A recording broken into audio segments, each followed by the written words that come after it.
at 9.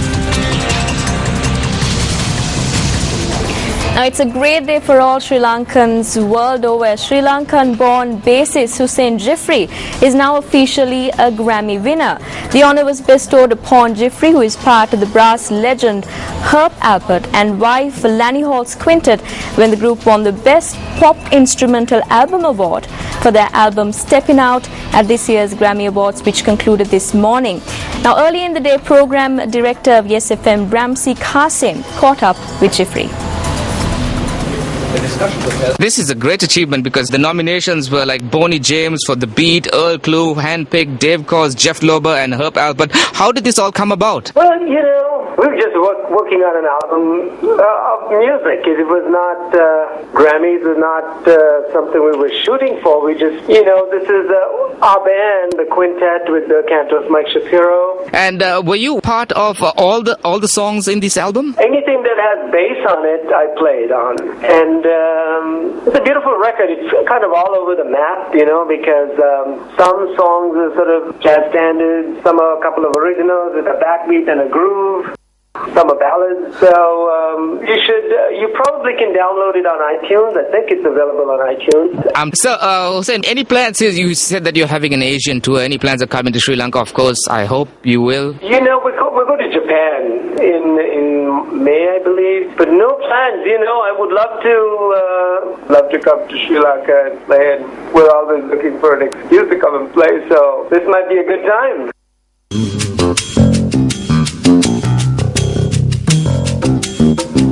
Hussein Jeffrey is known for his work with well-known names in the international music scene such as Whitney Houston, Dionne Warwick and Yanni.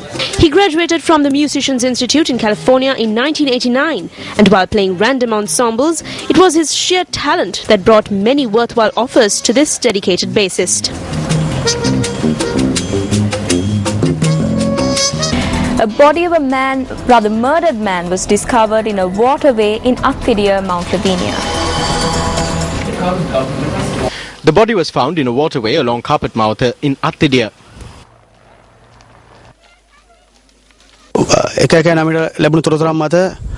Based on a tip-off received through 119, the police was able to locate the remains of this individual. Newsfirst Bijana Gomas, Galgis. The police noted that the deceased individual had been abducted by a group of individuals last night. The deceased had been identified by his relatives. He is a resident of the Badowit area in Mount Lavinia. The police added that they have received information confirming that the deceased had been involved in drug trafficking. The deceased was identified as Gihan Hasit, a 35-year-old.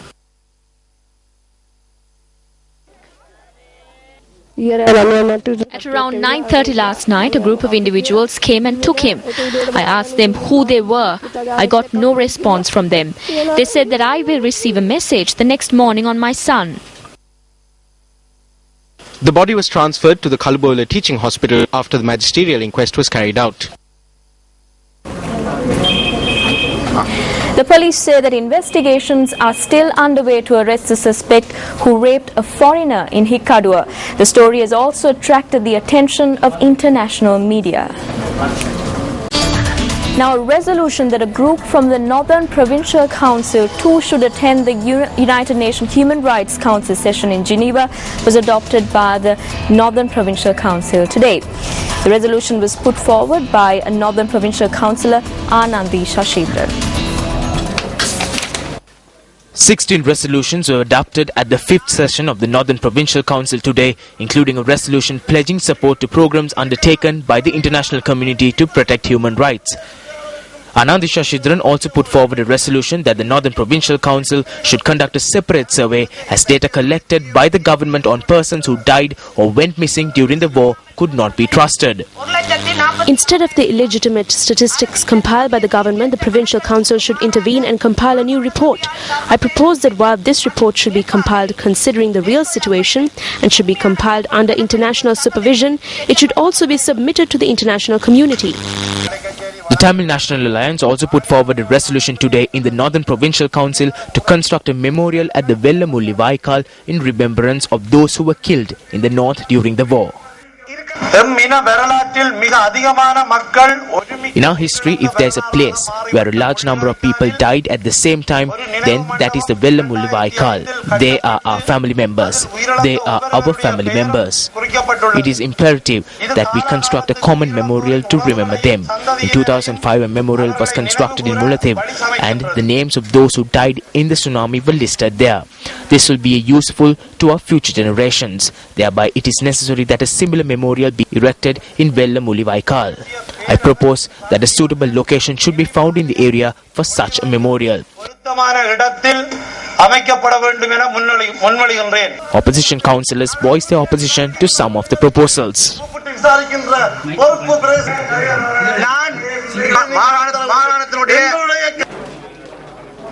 The opposition leader of the Northern Provincial Council, Kandasamy Kamaleshwaran, who stands accused of the murder of the chairman of the Delft Pradesh Sabha and is currently in remand custody, also attended the council session today. He was accompanied by prison guards.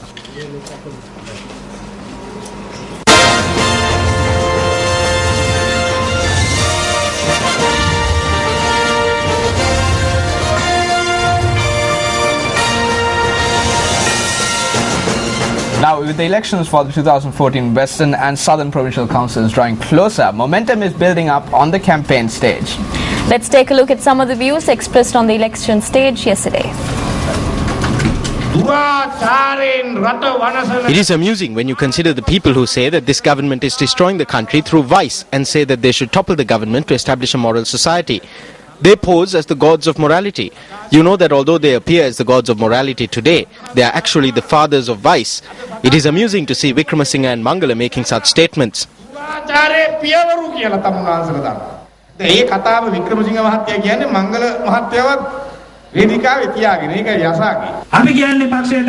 What we say is give suitable positions to people who are suitable for the party.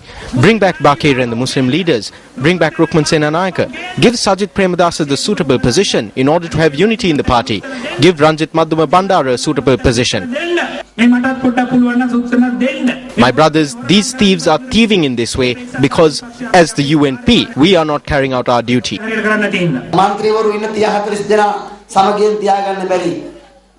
When Ranil Wickramasinghe cannot maintain unity between the 30 or 40 MPs they have, how can he protect the unity of the 20.3 million people in the country? The way the UNP is going now, even if people like Dudley Senanayaka, Sir John Kotalawala, Gamini Disanayaka, Lalit Atulak Mudali and Ranasinghe Premadasa rise from their graves, they will not be able to rescue it. There is nothing wrong with the development journey of the wealthy, but only the millionaires and the wealthy class can bear the burden of this. We have requested that their taxes be increased. The maximum tax has been reduced to 24% for the wealthy. We ask that it be increased to 45%. I pray that this will be done before long. If it is done, we will be able to reduce the cost of living. We have 105 here. China, which has 1/5 of the world's population, only has 35 ministers. India, which has 1.2 billion people, only has 40 ministers. Sustaining a minister costs the same as sustaining a settlement.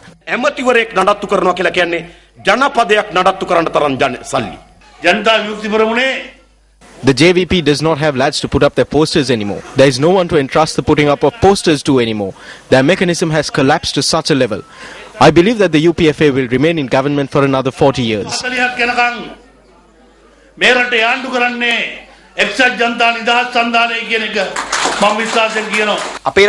There are no political freedoms in our country. You do not have the freedom to engage in politics.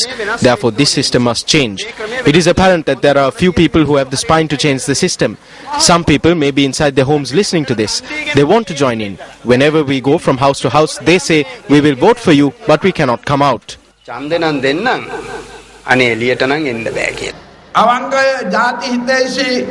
Several honest patriots took the decision to join our party. At the same time, there were some who came over with various expectations in their subconscious. Some of them are now in limbo because they parted ways when we were near the outskirts of Kilinochchi. And on a related note, let's now take a look at the newspaper cartoon of the day.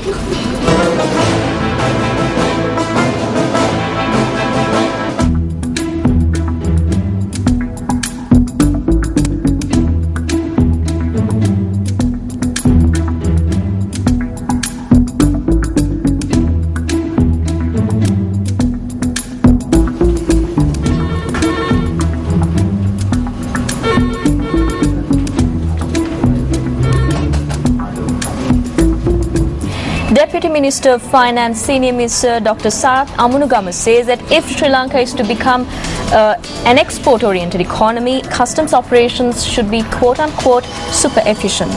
Now the minister made this statement during an event in Colombo today.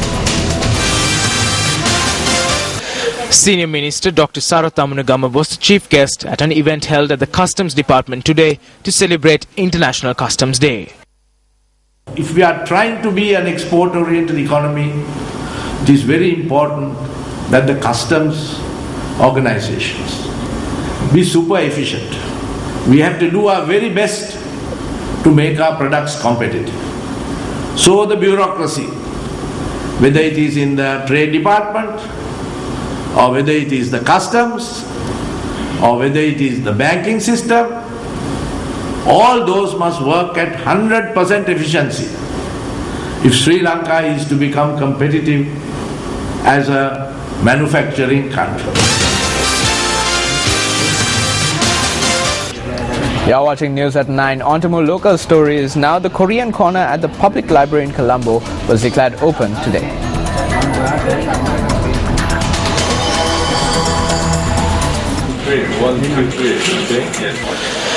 The Korean corner at the public library in Colombo was declared open this morning under the auspices of the South Korean ambassador to Sri Lanka, Jong Moon Choi, and the mayor of Colombo, A.J. Musamil. The Korean corner, which is an initiative of the South Korean embassy, aims to promote knowledge of Korean language, culture, and history among the Sri Lankan populace. Finally, the Korean corner has arrived in this island, and it is with more than 500 DVDs and books about Korea.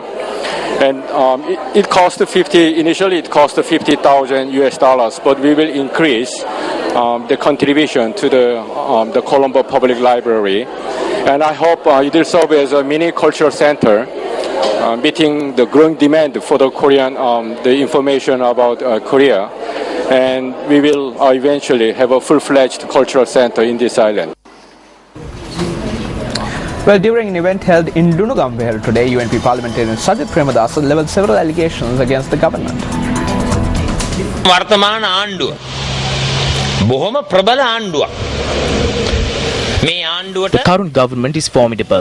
They have a secret service and secret intelligence. They tap telephones. This government knows everything. So much so the ministers know when the elections are to be held even before the elections commissioner himself. They rob the people of this country of their money and they continue the operations of financial institutions that are illegal. They carry out pyramid schemes. But the only thing they don't know is that many Sakvitis are born through all these nefarious activities. The parliamentarian expressed these views at the Ranavara Devrambrera temple in Lunugambera, where he also granted concessionary loans to women through the Janasua program. As we mentioned at the top of the bulletin, it was revealed today that 63 elephant cubs have been stolen from the Habarana forest. This was revealed during a meeting held at the Trincomalee District Secretariat on the human-elephant conflict. The discussion was held under the auspices of Deputy Minister of Economic Development Susantha Punchinilame and Deputy Minister of Buddha Sasana and Religious Affairs ADS Gunavardhana. Well, with that musical note, we wrap up this edition of Newsfirst Primetime News. For the Newsfirst team, I'm Ramesh Bandara. I'm Stephanie Lazarus. We leave you tonight with a look at tomorrow's weather forecast. Thanks for watching and good night.